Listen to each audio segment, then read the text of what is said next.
Good morning, class. Welcome back in our today's class. We are starting our lesson, the address. So let's read the next part of our lesson. So we have read जो author है वो जाती है वापस अपनी mother का सामान लेने के लिए, बट जो डार्लिंग है वो उससे बात नहीं करती, उसको बोलती है कि मैं बिज़ी हूँ, किसी और दिन आना. सो तो अब क्या होता है, meanwhile I had arrive to the station without having paid much attention to the things on the way. अब जो ऑथर है वापस जा रही है रेलवे स्टेशन की तरफ और वो किसी सोच में डूबी हुई है और आसपास की चीज़ों की तरफ कोई ध्यान नहीं देती. I was walking in familiar places again for the first time since the war. कहते हैं वॉर के बाद वो पहली बार वहाँ पे आई है और चीज़ों को आसपास की को जानती है वो. I did not want to go further than was unnecessary. I didn't want to upset myself with the sight of streets and houses full of memories for a precious time. कहती कि मैं अपने आप को अपसेट नहीं करना चाहती हूँ कि उन चीज़ों को देख के जहाँ पे पहले वो यहाँ रहा करती सी, स्ट्रीट्स हाउसेस को देख के उसको कोई मेमोरी याद आती जो उसकी बहुत कीमती टाइम की थी. In the train back I saw Mrs. Darling in front of me again as I had the first time I met her. कहती है कि जब ट्रेन में वो ऑथर बैठ जाती है उसको फिर से डार्लिंग दिखाई देती है, मतलब इमेजिनेशन में उसको अभी डार्लिंग ही दिखाई दे रही है, कि वैसे दिखाई दे रही है जैसे कि वो फर्स्ट टाइम उसको देखती है वॉर के पहले, जब वो उनके घर में आती है और मदर उसको इंट्रोड्यूस करती है.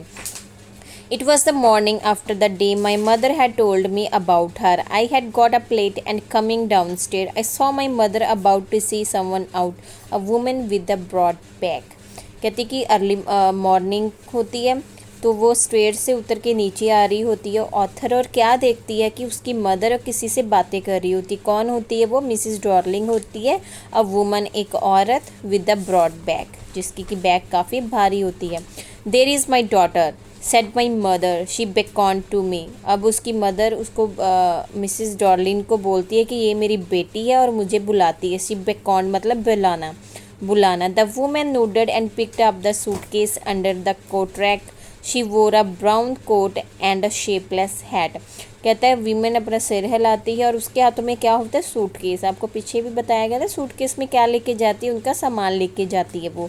और उसने ब्राउन कलर का कोट पहना होता है और एक शेपलेस हैट पहना होता है. Does she live far away, क्या वो दूर रहती है? आई आस्क्ड, मैंने पूछा. Seeing the difficulty she had going out of the house with the heavy case. Author पूछती है अपनी मदर की क्या वो काफ़ी दूर रहती. क्यों पूछती? क्योंकि उसके पास बहुत बड़ा सूटकेस होता है. इन मार्कोनी स्ट्रीट, फिर उसकी मदर उसको एड्रेस बताती है. Set my mother in Markovnikov street में नंबर है हाउस का 46, रिमेंबर दैट. उसकी मदर बोलती है कि इसको याद रखना 46 number. I had remembered it. कहती ऑथर कहती मुझे अब तक वो याद है. But I had waited a long time to go there. कहती बट ऑथर ने वापस आने के लिए बहुत टाइम लगा के, जब से वो वॉर के बाद हॉलैंड से चली जाती है उसके बाद बहुत टाइम बाद अब आती है वो. Initially after the liberation means आज़ादी. I was absolutely not interested in all that stored stuff. कहती मेरा बिल्कुल भी इंटरेस्ट नहीं था उन चीज़ों में. And naturally I was also rather afraid of it. But और ना तो इंटरेस्ट था और उसको एक डर भी लगता था. Afraid of being confronted with things. कहता सामना करना उन चीज़ों का. That had belong to a connection that no longer existed. कि जो उसका कनेक्शन था उन चीज़ों के साथ जो कि अब नहीं रहा, मतलब कि वो वहाँ से जा चुकी है तो उसका दिल नहीं करता था वो पुरानी यादों को याद करने का. Which were hidden away in the cupboards and boxes and waited in vain until they were put back in their place again, which had endured all those years because they were thing. कहती है कि वो उन चीज़ों का सामना नहीं करना चाहती, उन बॉक्सेस का, कपबोर्ड का, कि उसको वो सामान ले उससे और दोबारा उसको सेट करे, क्योंकि वो तो चीज़ें हैं वो तो वेट कर सकती है बट जो इंसान है वो वेट नहीं कर पाते. जो मदर है उसकी शायद वो अब ज़िंदा नहीं है और कहती है कि मैं उन चीज़ों को दोबारा से सामना नहीं करना चाहती. But gradually everything became more normal again. कहता वॉर के बाद सब कुछ अभी नॉर्मल हो चुका है. Bread was getting to a lighter colour. Bread का कलर लाइट हो चुका है, मीन्स कि सब चीज़ें कंफर्टेबली हो रही हैं, वो अच्छी लाइफ स्पेंड कर रहे हैं. There was a bed you could sleep. कहता अभी बेड है, मतलब कि जहाँ पे वो आराम से बिना डरे, अनथ्रेटेड, बिना डरे धमके सो सकते हैं. अ रूम है, कमरा है, with a view, you were more used to glances at each other. एक भरा भरा हुआ अच्छा सा कमरा है जिसको ग्लैंस मतलब देख सकते हैं इधर उधर जिससे। And one day I notice I was curious about all the possessions that must still be at that address. I wanted to see them, touch, remember। और क्या होता है, पहले तो उसका मन नहीं करता ना उन चीज़ों को देखने का, वहाँ वापस आने का, हॉलैंड में जहाँ पे वो पहले रहते थे। बट अब क्या होता है, उसका एकदम मन करने लग जाता है, उन सभी क्यूरियोसिटी आ जाती है उन सभी चीज़ों को ले देखने के लिए, उनको टच करने के लिए। और जो एड्रेस उसकी मदर ने मार्कोनी स्ट्रीट नंबर 46 बताया था, वहाँ जाके उन अपनी चीज़ों को वापस लाने का, उनको टच करने का, पुरानी यादें याद करने को उसको क्यूरियोसिटी पैदा हो जाती है एकदम। तो फिर इसीलिए वो वापस हॉलैंड आती है मिसेस डॉर्लिंग के यहाँ। After my first visit in when, when क्या बर्बाद हो जाती है ना उसकी फर्स्ट विजिट, मिसेस डॉर्लिंग उससे मिलती नहीं है। I decided to try second time, फिर वो दोबारा सेकेंड टाइम वहाँ जाने की कोशिश करती है। Now a girl of about 15 open the door to me. I asked her if her mother was at home. कहती फिर एक 15 साल की लड़की दरवाज़ा खोलती है, दोबारा वो जाती है, 15 साल की लड़की दरवाज़ा खोलती है और उससे पूछती है कि क्या उसकी मदर घर पे है। No she said my mother's doing an errand. कहती नो मेरी मदर घर पे नहीं, वो कोई काम कर रही है। No matter, I said I will wait for her. और ऑथर क्या कहती है, कोई बात नहीं, मैं उसकी यहाँ पे वेट कर लेती हूँ। सो आपने कन्फ्यूज नहीं होना, स्टोरी में क्या चल रहा है कि वो वापस आती है हॉलैंड, अपना सामान जो उसकी मदर ने किसको दिया होता है, मिसेस डॉर्लिंग को दिया होता है। वो जस्ट चीज़ों को देख के इमेजिनेशन करती है, ठीक है। कई बार वो पीछे चले जाती है, अपने बैकग्राउंड में चले जाती है। अब वो पहली बार जब डॉर्लिंग के यहाँ जाती है तो वो उसको मिलने से मना कर देती है। अब क्या करती है, वो सेकंड टाइम जाती है और उसकी डॉटर दरवाज़ा खोलती है और कहती है कि मेरी मदर बिजी है। आई followed the girl along the passage, वो उसके साथ घर के अंदर रास्ते पे चली जाती है। एन ओल्ड फैशन्ड आयरन हैंको candle holder hung next to a mirror. कहती मिरर के सामने क्या होता है, एक कैंडल होल्डर जहाँ पे हम मोमबत्ती कैंडल को रखते हैं।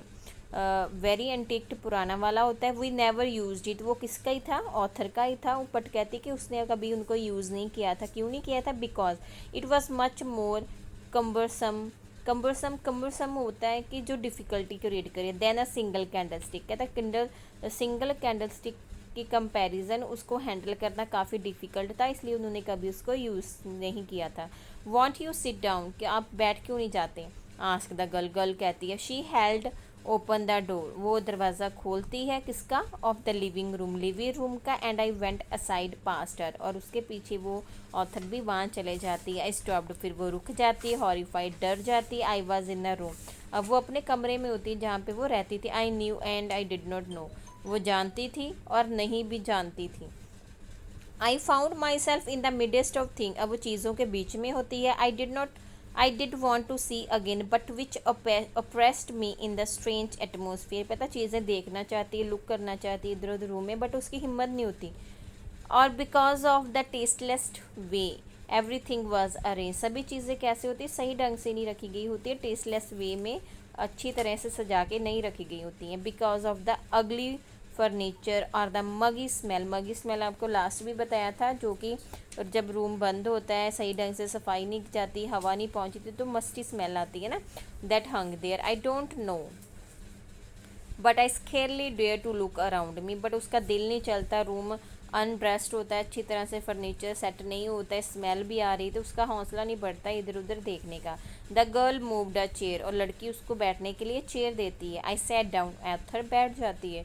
And started at the woollen table cloth, और टेबल क्लॉथ वुलन का जो टेबल क्लॉथ होता है उसकी तरफ देखने लग जाती। आई रब्ड इट, फिर उसको रब करती है। My finger grew warm from rubbing करने के बाद उसकी जो फिंगर्स होती हैं वो गर्म महसूस होती हैं। आई followed the lines of the pattern, जो टेबल क्लॉथ की पैटर्न होता है उसके ऊपर वो टच करके देखती है, उसको याद आता कि यहाँ पे एक जलने का निशान भी है और वो वहीं पे भी है, उसकी रिपेयर नहीं, मतलब उसको ठीक नहीं किया गया था। I followed the line of the pattern, somewhere on the edge there should be a burn mark, जले हुए के निशान था टेबल क्लॉथ पे, that had never been repair, जिसको कि ठीक नहीं किया गया था। My mother will be back soon, said the girl. I have already made tea for her. Will you have a cup? कहती है कि मेरी मदर जल्दी आ जाएगी, मैंने उसके लिए चाय बना के रखी है, क्या आप भी चाय पीना चाहोगे? Thank you. ऑथर बोलती है thank you. I looked up. ऊपर देखती है। The girl put cups ready on the tea table. हाथ में उसके चाय होती है, वो टेबल पे रख देती है। She had a broad back. उसकी भी बैक ब्रॉड होती है, बड़ी होती है, जस्ट लाइक हर मदर, उसकी मदर की तरह ही। She pour tea from a white pot. White pot में से मतलब कि जहाँ से चाय डालते हैं, पोर मतलब डालना, टी डालती है कप में। All it had was a gold border on the lid. Lid के ऊपर गोल्ड बॉर्डर होता है, ढक्कन। I remember she opened a box and took some spoons out. वो एक बॉक्स खोलती है और स्पून बाहर निकालती है। मतलब वो सारी चीज़ें जो भी ऑथर देखती है वो किसकी होती हैं? ऑथर की होती हैं, उसकी मदर की होती हैं। That's a nice box. अच्छा बॉक्स है ये। I heard my own voice. उसको अपनी आवाज़ सुनाई देती है। It was a strange voice. अजीब सी आवाज़ होती है। As though each should was different in this room. मतलब कि कमरे में आवाज़ भी डिफरेंट सुनाई देती। Oh you know about them. She had turned around and brought me my tea. लड़की कहती क्या तुमने ये देखे हैं पहले भी? और उसके लिए चाय लेके वापस आती है।